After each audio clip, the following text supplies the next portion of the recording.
Mid cap में और कहां पर एक्शन दिखाई दे रहा है, कुछ मेगा एक्शन वाले स्टॉक्स आपके सामने रखेंगे एक एक करके। और आज हम देख रहे हैं कि नतीजों के चलते काफ़ी सारे स्टॉक्स आज तेज़ी के साथ कारोबार कर रहे हैं। शिपिंग कॉर्पोरेशन ऑफ इंडिया देखिए, यहाँ पर शानदार नतीजे आए हैं कंपनी के। Q4 में मुनाफा 157% बढ़ा कंपनी का। उसके बाद हम स्टॉक में तेज़ी देख रहे हैं। एवरेडी में भी शानदार बढ़त, इस वक्त करीब 5 से 5.5% की मजबूती के साथ कारोबार कर रहे हैं। कंपनी के घाटे में कमी आई है, जिसके चलते यहाँ पर तेजी है। वहीं दूसरी तरफ लेटेंट व्यू नतीजे कमजोर आए हैं, मार्जिन में दबाव देखने को मिला है, आय में भी कमी, और इसके चलते हम देख रहे हैं कि कमजोर नतीजों के चलते शेयर की पिटाई इस वक्त हो रही है। तो ये हैं कुछ मेगा एक्शन वाले स्टॉक, इस पर हम आगे चर्चा करेंगे। लेकिन और कहां पर एक्शन दिखाई दे रहा है मिड कैप स्पेस में, अभी मौजूदा हालात क्या हैं, ये बताने के लिए वामाक्षी हमारे साथ जुड़ चुकी हैं। वामाक्षी बताइए। जी बिल्कुल, शुरुआत करेंगे हम कुछ टॉप गेनर्स के साथ। तो आईसीआईसीआई सिक्योरिटीज ये शेयर आज फोकस में है। लगातार 3 दिन से हम देख रहे हैं कि ये स्टॉक में लगातार तेजी नजर आ रही है। इनफैक्ट नवंबर 11, 2022 से लेकर के अब तक का ये सबसे बड़ा सिंगल डे गेन है आईसीआईसीआई सिक्योरिटीज के लिए।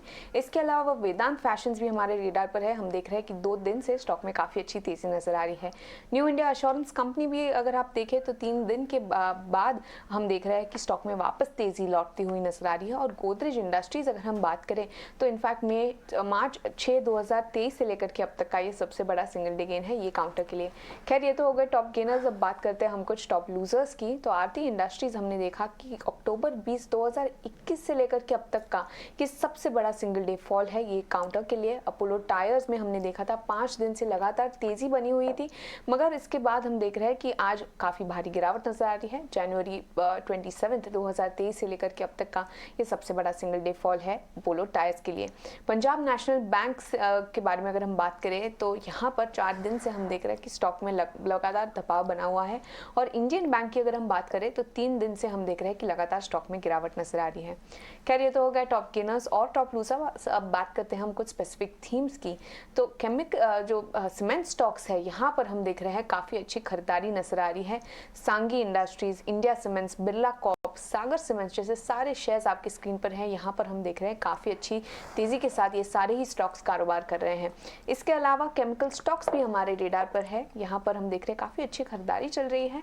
ग्रोर एंड वेल, एचपी एडहेसिव्स और इंडो माइंस जैसे सारे स्टॉक्स आज हरे निशान में कारोबार कर रहे हैं। ओके, तो चलिए ये सारे के सारे थीम्स जो है इसमें केमिकल थीम उभर कर निकल कर आ रहा है। यहाँ पर हम देख रहे हैं सारे के सारे केमिकल मिड कैप प्लेयर्स जो हैं करीब 3% से 4% तक की मजबूती पे दिखा रहे हैं। वामाक्षी, ये तो हुए थीम्स और स्टॉक स्पेसिफिक व्यूज, लेकिन मिड कैप से जुड़ी खबरें भी हैं। बताइए खबरों वाले शेयर्स मिड कैप में कौन से हैं? जी बिल्कुल, शुरुआत करेंगे हम एलेम्बिक फार्मास्यूटिकल से। हमने देखा कि कंपनी को एस्टैब्लिशमेंट इंस्पेक्शन रिपोर्ट मिल चुकी है उनके सॉलिड ओरल फॉर्मुलेशन फैसिलिटी के लिए जो जारोड में है। और ये जो फैसिलिटीज़ इंस्पेक्ट की गई थी और एक्सेप्ट की गई थी यूएस एफडीए की तरफ से। और ओवरऑल ये पॉजिटिव है काउंटर के लिए, और इसी के चलते हम देख रहे हैं कि ये स्टॉक में करीब 1% की तेजी नजर आ रही है। और आखिर में हम फोकस करेंगे एससीपीसी पर। ये काउंटर फोकस में है क्योंकि इनको ने यानी कि आईएनसीओ ने एससीपीसी को अपॉइंट किया है। वो अपनी प्रेजेंस बढ़ाना चाहते हैं साउथ एशियन माइनिंग इंडस्ट्री में 6 साल के लिए, और इसी के चलते वो अपना सक्सेसफुल कमिश्निंग कर रहे हैं हट्टी गोल्ड माइंस प्रोजेक्ट का। तो ओवरऑल ये न्यूज़ फ्लो के चलते एससीपीसी भी हमारे रेडार पर करीब 2% की तेजी के साथ ये स्टॉक कारोबार कर रहा है। बिल्कुल वामाक्षी, शुक्रिया मिड कैप का सारा एक्शन हमें बताने के लिए। तो चलिए खबरें हैं आपके पास, मिड कैप से जुड़े थीम्स हैं और साथ ही भी थोड़ी देर पहले मेगा एक्शन वाले स्टॉक्स भी थे। रुचित, शुरुआत मेगा एक्शन के 2 स्टॉक्स से करना चाहेंगे। शिपिंग कॉर्पोरेशन ऑफ इंडिया और एवरेडी, दोनों स्टॉक्स में अच्छी मजबूती है। एससीआई तो इनफैक्ट हम देख रहे हैं दमदार नतीजे और नतीजों का असर है जो कि इस वक्त नजर आ रहा है। शिपिंग कॉर्पोरेशन ऑफ इंडिया के चार्ट्स देखेंगे, ऑलमोस्ट 6% की तेजी, और साथ ही एवरेडी इंडस्ट्री आज दिन की शुरुआत में ही हमने देखा स्टॉक में शानदार बढ़त, और ट्रिगर यही है कि कंपनी का घाटा जो है वो कम होता हुआ नजर आ रहा है। इसी के चलते 5.5% की अपमूव्स हैं दोनों स्टॉक्स के technical charts. Shipping corporation India देखे तो with in the PSU names ये स्टॉक में इतना पार्टिसिपेशन रीसेंट तेजी में आया नहीं है, लेकिन आज के ट्रेडिंग सेशन में क्योंकि अच्छे वॉल्यूम्स भी है स्टॉक में देखे तो एक कैचअप मूव हम ये स्टॉक में नियर टर्म में एक्सपेक्ट कर सकते हैं, जहाँ पे 108 तक के लेवल से स्टॉक जो प्रीवियस स्विंग हाइस थे वहां तक के आपको शॉर्ट टर्म में दिखा सकता है। तो स्ट्रक्चर पॉजिटिव है। 92 के नीचे या 93 के नीचे स्टॉप लॉस रख के 108 के टारगेट्स के लिए नो स्टॉक में खरीदारी की जा सकती है शॉर्ट टर्म के लिए। और एवरेडी इंडस्ट्रीज में आज के ट्रेडिंग सेशन में लो लेवल से अप मूव है, बट अब पिछले कुछ हिस्ट्री देखेंगे तो पिछले कुछ समय में स्टॉक मोर एक कंसोलिडेशन फेज में रहा है। सो मोस्टली एक टाइम वाइज करेक्टिव फेज है। सो इसका फॉलो अप मूव काफी इंपॉर्टेंट रहेगा। वेदर ये आज के ट्रेडिंग सेशन में जो अप मूव आया है नीचे के लेवल से, उसमें फॉलो अप बाइंग आती है कि नहीं, नो, वो देखना काफी इंपॉर्टेंट है। सो यहाँ पे मैं थोड़ा वेट एंड वॉच रखने की सलाह दूंगा। बट ये अगर एग्जिस्टिंग पोजिशंस किसी के पास है तो नो, स्टॉक में पोजिशंस को होल्ड कर सकते हैं 290 के नीचे स्टॉप लॉस रखे। तो एग्जिस्टिंग पोजीशन है तो होल्ड करिए, लेकिन स्टॉप लॉस ज़रूर लगा लीजिए। और अगर फ्रेश पोजीशन लेनी है तो अभी फ़िलहाल वेट करिए स्टॉक की चाल को। आज 5.5% ऊपर कारोबार कर रहा है ये शेयर। लेकिन रुचित, आपसे एक बार सरकारी बैंकों पर व्यू लेना चाहेंगे। आज हम देख रहे हैं मिड कैप बैंकों की भी बात करें, पीएनबी नीचे है, इंडियन बैंक में वीकनेस देखने को मिल रही है। यहाँ पर खबर भी आ रही है कि कुछ चर्चाएं चल रही हैं कि यहाँ पर बैंकों को प्रोविजनिंग काफ़ी ज़्यादा करनी पड़ सकती है और इसका असर सरकारी बैंकों पर ज़्यादा पड़ सकता है। इस वजह से हम देख रहे हैं कि आज वहाँ पर दबाव भी है। कैनरा बैंक नीचे है, तमाम बैंकिंग स्टॉक स्पेशली सरकारी बैंकों में लगातार दबाव जारी है। ऐसे में कोई स्टॉक है आपको जो पसंद आ रहा है एंट्री लेने के लिहाज से, या फिर अभी सरकारी बैंकिंग स्पेस अवॉइड करेंगे? तो एक शॉर्ट टर्म करेक्टिव फेज है ये। हमने देखा है कि लास्ट 2 महीने में पीएसयू बैंक्स में एक अच्छा कैचअप मूव या एक पुल बैक मूव हमने देखा था।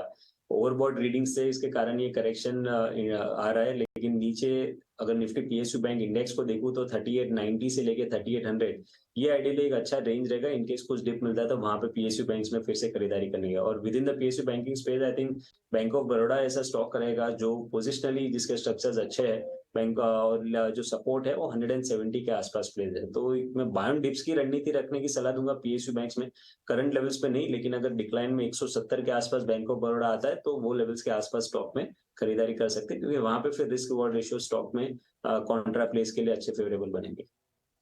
ये राय आपको इस वक्त मिलती हुई बैंक्स एंड फाइनेंशियल्स और इन पर्टिकुलर बैंक ऑफ बड़ौदा को देखेंगे। आज पीएसयू बैंक स्पेस में हम देख ही रहे हैं कि क्लियरली एक प्रोविजनिंग के चलते जो कंसर्न्स पैदा हुए हैं उसका एक असर यहाँ पर आता हुआ दिखा है। लेकिन रुचित, केमिकल प्लेज अच्छी खासी मजबूती हम देख रहे हैं केमिकल स्टॉक्स में भी। और आप अगर देखेंगे मिड कैप केमिकल काउंटर्स जैसे Grauer and Weil, HP adhesives, Indo Amines अच्छी मजबूती दिखा रहे हैं। एसआरएफ के चार्ट्स भी ऑफकोर्स बड़ी दिग्गज कंपनियों में एसआरएफ शामिल है स्पेशलिटी केमिकल स्पेस में। रिजल्ट अगर देखें प्रॉफिट्स में तो गिरावट थी, लेकिन बावजूद इसके स्टॉक जो है मूव कर रहा है। मिड कैप केमिकल प्लेस को आप कैसे देख रहे हैं और आपके हिसाब से अगर कोई पिक चुननी है मिड कैप केमिकल स्टॉक्स में क्या होगी? तो यहाँ पे एक स्टॉक स्पेसिफिक अप्रोच रखने की सलाह दूंगा मैं। यहाँ पे ग्रोवर व्हील के चार्ट स्ट्रक्चर टेक्निकली अच्छे है, लेकिन थोड़ा सा स्टॉक में जो स्टॉप लॉस है वो 110 के नीचे रहेगा। तो अगर कोई पोजीशंस बनानी है तो 110 के नीचे स्टॉप लॉस रखे 127 तक के टारगेट्स के लिए यहाँ पे मिड कैप स्पेस में से बना सकते हैं। बट लादर में थोड़ा लार्ज कैप पे भी फोकस करने की सलाह दूंगा with in the chemical space, जहाँ पे दीपक नाइट्रेट के चार्ट स्ट्रक्चर काफी अच्छे रिसेंटली हुए हैं। स्टॉक ने अपने जो 100 EMA के रेजिस्टेंस थे, हर्डल्स थे, वो क्रॉस किए हैं और वॉल्यूम्स भी पिछले कुछ दिनों में स्लोली एंड ग्रेजुअली पिकअप हो रहे हैं। तो यहाँ पे 1910 के नीचे स्टॉप लॉस रखे थोड़ा शॉर्ट टर्म का नजरिया अगर रखते हैं तो दीपक नाइट्रेट में भी खरीदारी कर सकते हैं 2050 से 2060 तक के टारगेट रेंज के लिए।